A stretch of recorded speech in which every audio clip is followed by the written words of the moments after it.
Ceyamaani Sam Mucunguzi rwa Kigoba hamwe na RDC Kada Godfrey Mucunguzi babandize kutongozaho okwombeka kw'ebyombeko bibiri ahari Kabuye Primary School ebiri kuza kumaraho sente ziri kwingana miliyoni 120.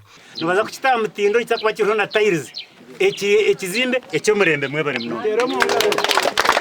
Mukuru w'ishomero erya Kabuye Primary School najanga utamu ya kashatu ekahwa bahangirire obo batinire ngo byombeko bibasa kugwera abana. Kumbere ntanka Friday dipto yantera mazantina ti cyatera abana.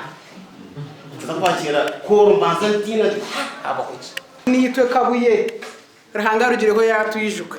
Ninyenda kumusima ahabo kuba ekizimbe kiriya owabana kireba wene ahura yagira obusasi. Bwanyuma aba bagumize mu batongozaho icyombeko kindi eky'ebibiri hamwe na za office ahari cyafora Primary School omugomboro ya Rugarama North ekiri kuza kumaraho miliyoni 9. Ahari cyafora Primary School okwihombwire bwa COVID-19 abana batwire no bashomero mu Ntundubare kandi obundi bashitama hansi y'emiti. Twatire yo kushaba kwitu ngo tuombekerwe bija baturambura bareba indidi ntwetenga kombekerwe kwabe ntaza kuza mu COVID batuhereza tent seze mwareba bazuta kugira ngo tutegererezeho then tuyije tubone kombekerwa nareba tenti najya ntabashige bukura nempungi nazo zikushomera aha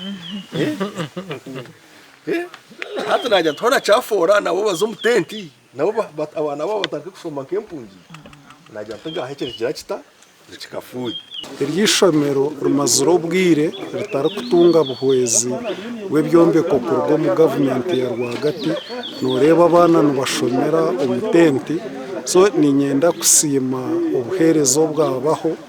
Samuel Mucunguzi rwa Kigoba Sarongo mukuru wa district ya Ntungamo najanga nubenda kwombeka amashomero go no muri Ntungamo agari mu mberambi abana batakaho umurikire. Twaronkinga cyafora twaronkinga Kabuye ntuzaga turonkinge ishomero rya rw'amakukuru omuri kera turonkinge erya igorora turonkinge